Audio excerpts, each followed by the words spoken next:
yo adelantar en esta oportunidad, ¿no? Porque quería estar aquí con todos ustedes. ¿Cómo no estar en la casa, en el instituto de Raúl Porras Barrenechea, el otrora extraordinario gran canciller de la República?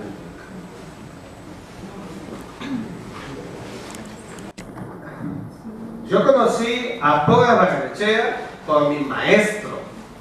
Comprenderán que Porras fallece el 27 de septiembre de 1960. Yo no era pero ni existencia ni nada, pero lo conocí en profundidad a Porras a través de mi maestro, el embajador Gonzalo Fernández Puyol, a quien tuve el privilegio de tratar de conocer los 21 años que estuve en Cancillería. O sea, cuando yo entré a la Cancillería, ¿no?, como practicante y luego incorporado a la Sociedad Peruana de Derecho Internacional como coordinador general y luego integrado a ella por él mismo y su junta directiva, tuve la suerte, ¿no?, de trabajar con Gonzalo Fernández Puyol, el presidente de la Sociedad Peruana de Derecho Internacional, hasta su muerte, como lo fueron hasta su muerte Alberto Ulloa, hasta su muerte extraordinarios Enrique García Sellán, Luis Alvarado Garrido, ¿no? Entonces, así conocí a Porras en la biblioteca de la Sociedad Peruana de Derecho Internacional, y las anécdotas, fíjate, ¿ves?, lo extraordinario, lo rico, las anécdotas que de Porras conocí por el maestro Gonzalo Fernández Puyol, quien lo acompañó hasta el instante mismo en que de aquí partió aquel 27 de septiembre de 1960. Entonces, comprenderá que para mí es un privilegio, cómo no venir y cómo no estar acá con todos ustedes. Y yo agradezco también que la temática de este coloquio, he visto el catálogo, el programa, con un importante número de expositores de importancia, de gran fluidez y de, por supuesto, autoridad en cada uno de los temas que se ha abordado. Pero cuando se me pidió venir en el tono de la exposición final, inmediatamente dije que vamos a trabajar un asunto de coyuntura asociado al pensamiento de Porras. He venido diciendo en mis columnas estos últimos días en correo que lo que tiene que tener la política exterior del Perú es carácter. Y carácter significa que tenemos que hacer respetar los verdaderos y elevados intereses del Estado-Nación. Tener carácter no es solo un irrespetuoso. Las relaciones internacionales, la política exterior comporta siempre un espacio vital donde tenemos que mantener cautela, discrecionalidad, pero hay que tener carácter. Y Porras era un hombre con carácter. Algunos no lo conocían, no lo creían, pero Porras era un hombre con carácter. Y ese carácter lo vimos en la excelsitud de sus principios aquel 23 de agosto de 1960, cuando en el marco de la 7ª reunión de cancilleres en Costa Rica, donde se ventilaba el asunto, la posición continental respecto de lo que le esperaba a Cuba, que el 1 de enero del año 59, Fidel Castro con Camilo Cienfuegos y el Che Guevara en la madrugada habían asaltado La Habana y habían alcanzado el poder de la revolución cubana. Y era evidente que que Raúl Porras tenía que sostener una posición que Estados Unidos estaba esperando que sea la posición del bloque respecto de lo que estaba sucediendo en Cuba. Por tanto, el presidente Prat aspiraba y esperaba de Porras una condescendencia con lo que era el hilo conductor de la política exterior del presidente.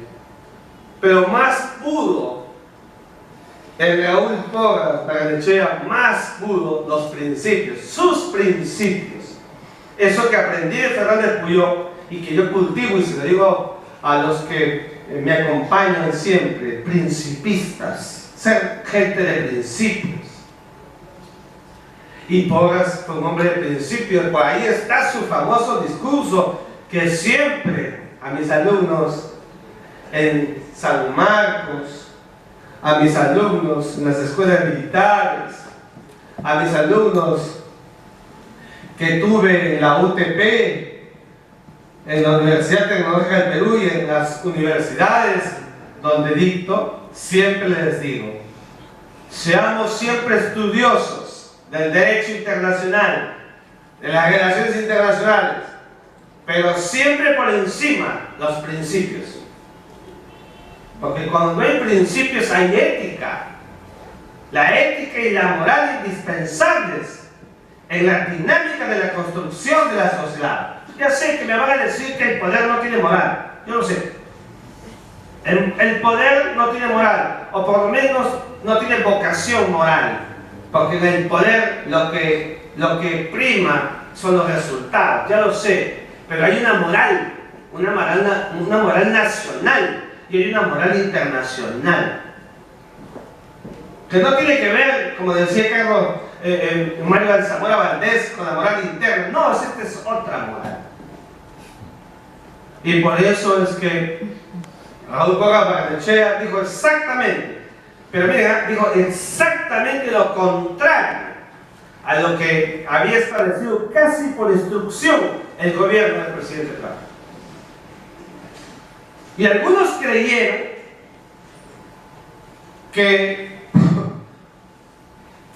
Raúl Porras Barrenechea, cuando hace una defensa no de Cuba, sino del principio de no intervención, entonces era un procomunista. Un absurdo de toda componente, porque nunca leyeron a Porras, porque no entendieron a Porras. Entonces, porque Porras fue principista, fue tildado incluso, ¿no? Podría traerles El Comercio y los periódicos de la época, ¿no? De un procomunista, de un pro cualquier cosa, pero que no se condecía con el momento. Y no, Porras un sustento histórico primero, y luego mete con todo los valores que deben pregonarse siempre en los estados, que superó el estadio internacional desde la Paz de Westfalia de 1648, y eso fue el principio de no intervención en los asuntos internos de un estado. Y él se encargó de decirlo. Claro, cuando él vuelve a Lima, sabrán ustedes que cuando él baje el avión, nadie va a recibirlo. Nadie lo va a recibir.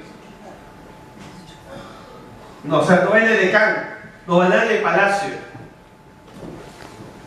Y Porras entra, como me dijo el maestro, Porras era un hombre fecundo, valiente, pero eso era un ser humano y entró en depresión, ¿no? Y claro, ¿no? Y como era un hombre que tenía el corazón más grande del mundo, también tenía el corazón más delicado del mundo, y por eso expiró como expiró, con sus principios. Yo le digo a mis hijas, que las tengo pequeñas todavía, les digo siempre, los principios sobre todo. Por eso es que la política exterior del Perú, que hoy tiene un punto de quiebre, porque hay un nuevo presidente, o sea, tenemos un virtual presidente electo. No, será presidente electo cuando le entreguen sus credenciales, y será presidente de la República cuando juramente. ¿No? Será un punto de quiebre para medir hacia adelante una agenda internacional del Perú, con principios sobre todo. Un gran reto para el Perú en el plano internacional, con carácter, para superar el mayor drama de la historia nacional. El mayor drama de la historia nacional es la ausencia de la toma de decisiones. Ese ha sido el mayor drama de la historia nacional. Nunca hemos tenido aquí, en la historia del Perú, gobernantes que sepan tomar decisiones. La clase política que hemos tenido en el proceso histórico ha sido una clase política indefinida, ambivalente. Por eso, en mis primeras palabras, les pido que cuando leamos política internacional, historia internacional, derecho internacional, política exterior, les pido que recurramos siempre, antes y sobre todo, a los intelectuales, a los profundos. Y por eso saludo la presencia aquí de un intelectual profundo, como es el doctor Lugo, que nos acompañe en esta noche. Y en consecuencia, y luego después, matiza, infórmate viendo el internet y los periódicos, pero nunca alguien que haga análisis puede hacerlo mirando un periódico, o mirando el Wikipedia, o mirando el internet, jamás. Hay que mirar, hay que ir a la profundidad, los textos. Acabo de estar ahora en Tacna, a propósito de los 113 años de cumplimiento del nacimiento del natalicio de Jorge Basadre, y me preguntaba un periodista en Tacna, ¿y usted tiene la historia de la República de Basadre? Sí, le dije, la tengo completa, pero te aseguro porque no es para tomarme fotos, porque la tengo toda fichada, y para ficharla me demoré cuánto tiempo, pero la tengo fichada la historia de Basadre, como tengo también fichado el monumento de lo que nos ha dejado, el pensamiento egregio de la figura de este gran hombre que se llamó y se seguirá llamando Raúl Porras Barrenechea, porque esta es la casa de la intelectualidad. En el pasado, en vida, Porras, y luego de su muerte, estará en el epicentro de la intelectualidad. En algún momento y después ya empezó, ¿no es cierto?, a sostenerse la vitalidad. Yo venía aquí de niño, yo nací aquí, en el hogar de la madre, y viví acá al frente, entre Colina y Santa Rosa. Allí nací y crecí toda mi vida, en Suquillo. Y el otro día estábamos con unos de los jóvenes que me acompañan, ¿no?, de Colina, cruzábamos Colina en el mercado y venía por acá, tenía 8, 10, 12, 15 años. Venía de la mano de mi tío, porque mi padre había fallecido, ¿no? Me traía acá y llegaba a la casa, ¿no? Yo la veía inmensa, la veía grande. O sea, pero qué inmenso es eso, ¿no? Y uno quiere decir todo, ¿no? Obviamente se va comportando de otra manera. Entonces, sigo extasiado en consecuencia, porque la agenda de la política exterior del Perú tenga los insumos del pensamiento de Raúl Porras Barrenechea. Y por eso, como con Raúl Porras Barrenechea, la agenda de la política exterior, la primera agenda del siglo XXI, deberá ser recuperar el liderazgo perdido.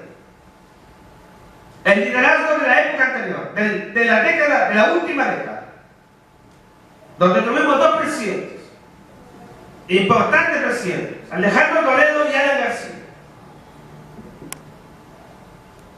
Los dos hicieron cosas extraordinarias e importantes, le dieron liderazgo al Perú. Fuimos el país donde surge, donde nace lo que hoy se conoce como el UNASUR. Aquí nació el Perú. Aquí en el Perú se firma la Carta Democrática Interamericana el 11 de septiembre del 2001. aquí, cuando luego de ese coqueteo por esa amicalidad que tuvo Bush con Alejandro Toledo, se produce el gran comienzo de los TLC del Perú en el sistema internacional. Lideramos 11 de las comisiones más importantes de las Naciones Unidas, foros académicos, espacios ecuménicos de la política internacional. Luego vino el gobierno de García Pérez, las grandes reuniones de la PEC del ALCUE y la decisión histórica de demandar al Perú ante la Corte Internacional de Justicia de La Haya. ¿Cómo no va a ser un diseño de una política exterior extraordinaria que en los últimos 5 años hemos perdido la brújula de liderazgo en la política exterior, en la política internacional? La tradición de la historia de la diplomacia peruana es que siempre hemos estado presentes en los momentos de la historia, en los procesos internacionales. El Perú fue el líder después de que el 1 de agosto de 1947 José Luis Bustamante Rivero firmara la tesis de las 200 millas en el decreto Bustamante 781 de ese día. Un decreto que le puso en la mesa Enrique García Sayán, que era en ese entonces el canciller de la República. Y claro, luego vino el marco regional de la Comisión Permanente del Pacífico Sur y esta visión pionera que comenzó con Chile el 23 de junio, un mes y medio antes del decreto Bustamante, que el Perú la lleva adelante durante todo el proceso de construcción de las Naciones Unidas sobre el derecho del mar. Fuimos líderes, miren ese nivel de liderazgo. Hasta que llegó el año 82 y se firmó en Montego Bay, Jamaica, el 10 de diciembre, la Convención del Mar. El Perú fue líder. Miren ese liderazgo que tuvimos. No voy a mencionar a los cancilleres que hemos tenido en todo este proceso. Me basta con mencionar a quien el día de hoy engalana el proceso de esta actividad académica, que es Raúl Porras Barrenechea, a quienes es un pecado mortal que en los colegios no se lea a Raúl Porras Barrenechea como debería leerse.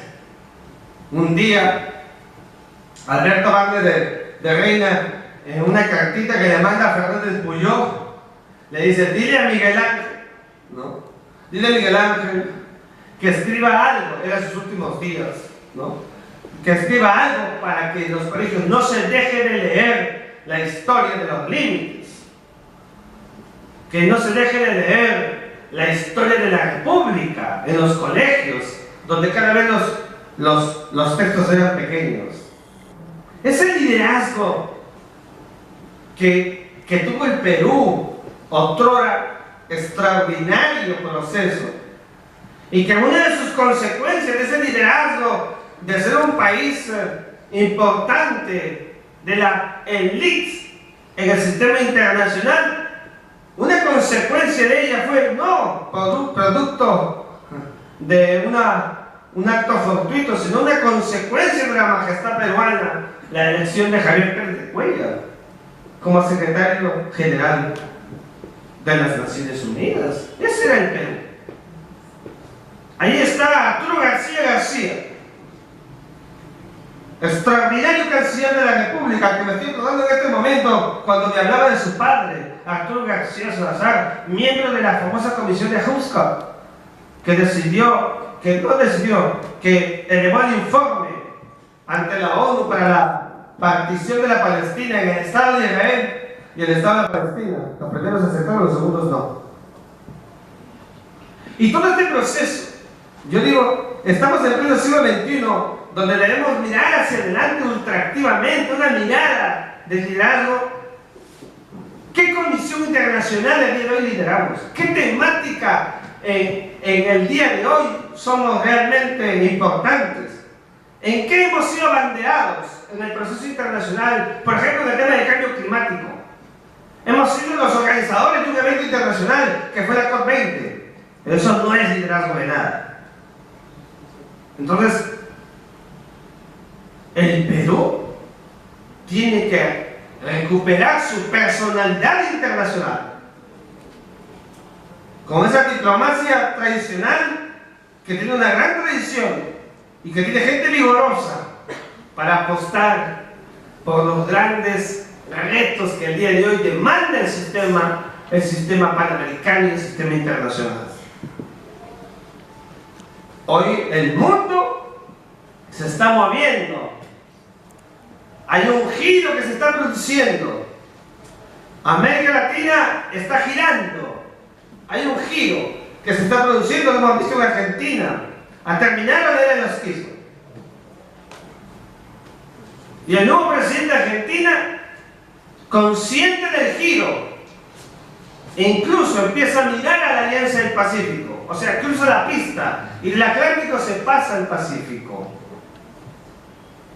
Un Brasil donde por una coyuntura hay una presidenta suspendida en el cargo y un interino debilitado, pero que con todo ello quiere procurar el restablecimiento del nivel orgánico de la vida económica del Brasil. Y una Venezuela que en estos momentos está soportando una de sus mayores crisis y con ello en consecuencia, y entonces es importante que el Perú, con el liderazgo, el Perú en su nueva visión de la política exterior tenga una posición internacional. Dos, posición internacional. El Perú no puede estar al margen. La política exterior no son los asuntos solamente que nos importan internamente. La política exterior es la proyección de los intereses internos en el sistema internacional, en el frente externo. Eso es verdad. Pero la política exterior también son los intereses externos del Estado, porque no somos un pária. Comportamos un relacionamiento, una interacción interestatal en el sistema internacional. Entonces, el Perú tiene que tener una posición. No puede estar al margen de las cosas que pasan en el mundo. No es posible que veamos pasar situaciones antijurídicas en el comportamiento de algunos estados que balotean la Carta Democrática Interamericana, el imperio del Estado de Derecho, la gobernanza intraestatal, el mínimo de democracia, y estemos impávidos sin decir una posición, sin sacar un comunicado. No hay que tenerle miedo. La posición del Estado peruano debe ser una posición conforme a los intereses del Estado. Lo peor es no decir nada. O sea, siempre hay que decir algo. Siempre hay que decir algo. No es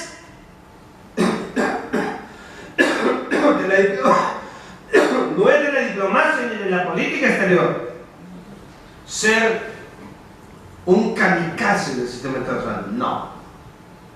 Lo que tiene que ser es una visión responsable.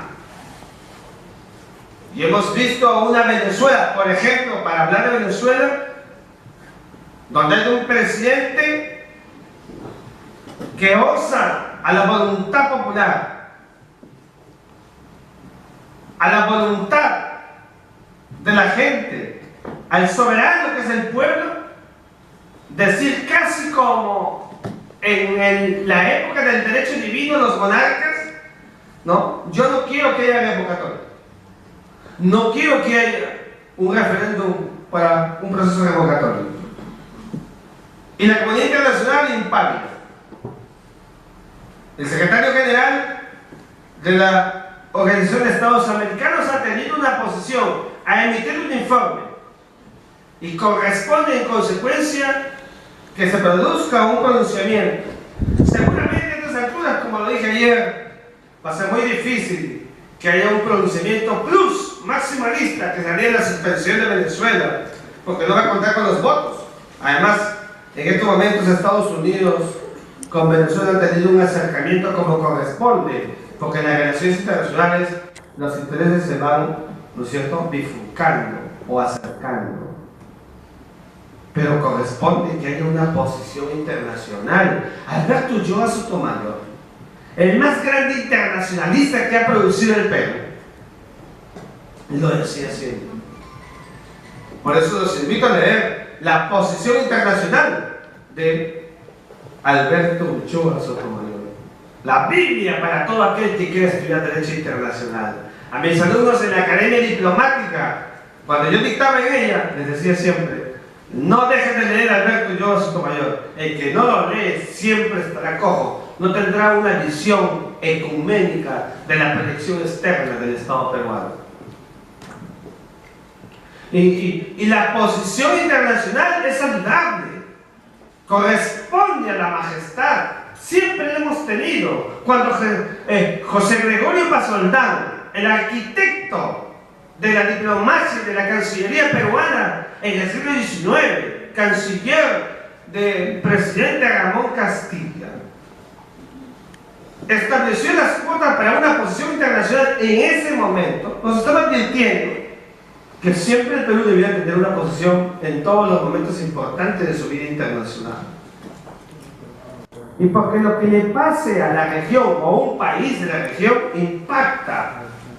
Es un ejemplo, bueno o malo, es un ejemplo, y tenemos que tener una posición. Una posición sobre el asunto entre Palestina e Israel. Una posición sobre todo lo que viene ocasionando en el sistema internacional, el fenómeno no convencional del terrorismo, que se ha diseminado por el planeta y que en cualquier estadio puede provocar situaciones imprevistas, incongruentes, absurdas, porque se actúa el terrorismo internacional. Para aplacarlo, para minimizarlo. Y eso es lo que tiene que haber en el Estado peruano. El Perú es un país hermoso, el Perú es un país lindo, el Perú es un país, como decía Javier Purga Vidal, es la síntesis geográfica del mundo.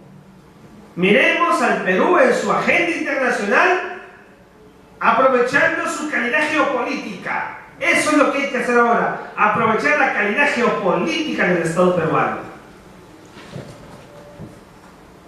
La calidad geopolítica no es una casualidad, es un estadio que está allí en el proceso histórico.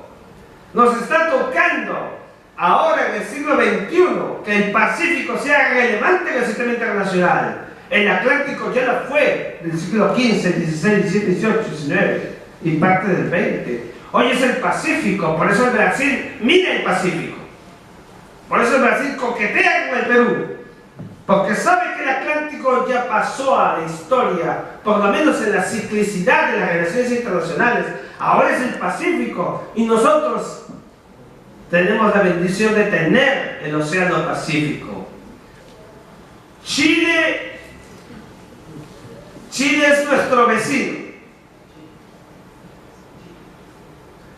Y lo que no debemos hacer con Chile es pelearnos con Chile.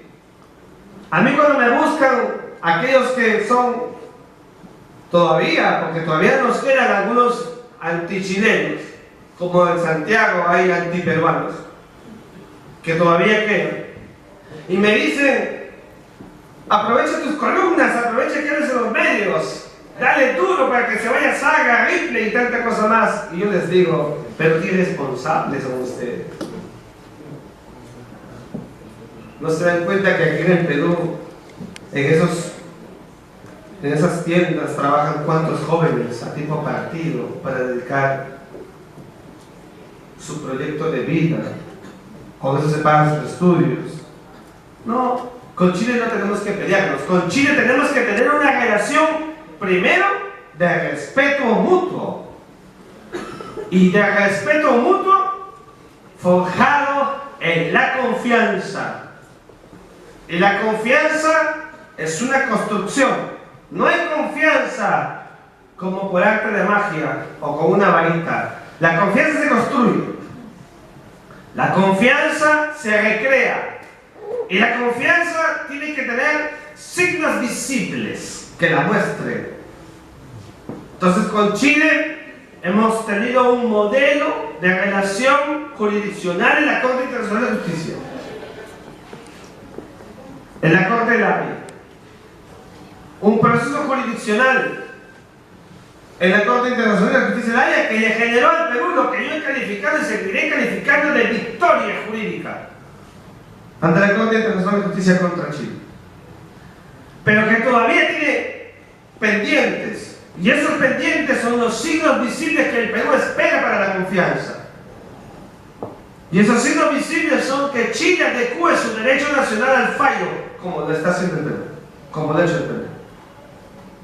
Eso significa que si el Perú tiene una nueva cartografía marítima de acuerdo al fallo, ustedes comprenderán que la Corte estableció como punto de inicio de la frontera marítima entre Perú y Chile, la intersección entre la proyección del paralelo que pasa por el hito número 1 y la baja marea, que está mucho más arriba del punto Concordia, que era lo que el Perú pretendía, tras 80 millas y luego una diagonal hasta las 200, una línea media.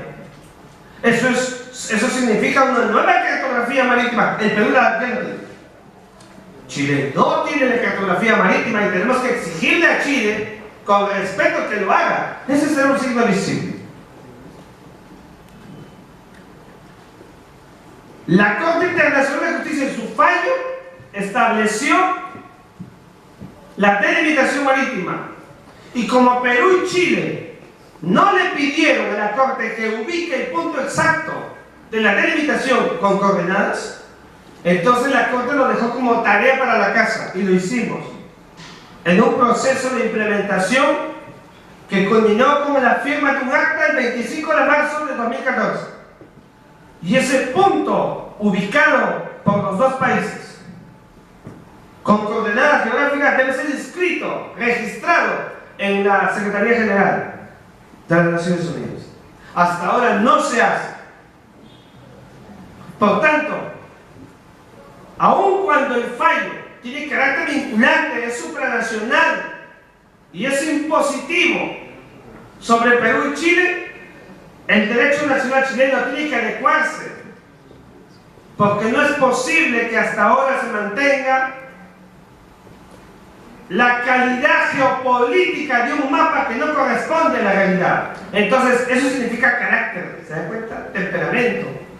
Para decirle a Chile que quiero que hagas eso, para que promueva un signo visible de esa confianza. Estos son asuntos pendientes que se tienen que hacer. Con esos signos visibles, en consecuencia, la lúcida relación bilateral que nosotros queremos con Chile significará entonces, en consecuencia, que los dos países que somos vecinos, que tenemos un océano Pacífico compartido como escenario natural para correr al desarrollo, nos acerquen más todavía, y que la Alianza del Pacífico, este mecanismo de propulsión de la coordinación en el ámbito económico y otros más, permita que los dos países miremos el futuro distinto a como ha sido en el pasado. Pero esto hay que hacerlo, y en el plano intraestatal solamente así tendrá sentido que este año se llame el año de la consolidación del Mar de Grau, porque con ello entonces el Perú sí rendirá tributo a los que se forjaron en el mar, a los que murieron en el mar, como Grau, como Elías Aguirre, como el Maritón Carvajal y como muchos otros, y no como lo que están haciendo ahora unos cuantos congresistas, que felizmente algunos están retrocediendo en lanzar una carta. Eso les pasa por no leer historia, por no leer, por no mirar el contenido profundo del sentimiento y de la heredad nacional, el cultivo de la memoria colectiva. Y eso es lo que nos pasa a los peruanos. Tenemos que tener carácter, tenemos que hacer que la realidad del fallo de la Corte Internacional de Justicia se plasme. ¿En qué? En que tengamos que pescar. ¿Sabían ustedes que el Perú hasta ahora no pesca en el espacio que la Corte ha establecido a favor nuestro? No es posible que no lo hagamos. Ya somos soberanos sobre ese espacio el mismo día que Peter Tonka terminó de leer el fallo. Y tenemos que aprovechar los recursos vivos y no vivos que se encuentran en ese espacio, porque esa es la tesis de las 200 millas, la tesis de la soberanía y jurisdicción hasta esa distancia. Solamente así entonces seremos respetados y habrá una relación bilateral auspiciosa, convergente con Chile. Lo hemos logrado con Ecuador. El acercamiento con Ecuador es extraordinario, después del Acta de Brasilia del 26 de octubre de 1998. Cuando logramos, por ese Acta de Brasilia, que se incorporara un proceso distinto, renovado, a partir de un plan binacional de integración fronteriza. Si es posible, solamente los que se pertrechan y viven del pasado dicen que no. Nosotros no creemos eso. Si es posible, pero tiene que haber signos de confianza. El año pasado le pregunté y le dije al presidente Rodrigo Borja: ¿usted cree en la relación bilateral entre Perú y Ecuador? Una relación exitosa hacia adelante, a pesar que él tenía una posición sobre el tema y sobre todo recurriendo al tema del arbitraje. Me dijo: todo es posible en la relación bilateral cuando se tiene altura, cuando se mira con confianza, y eso es lo que tenemos que hacer nosotros.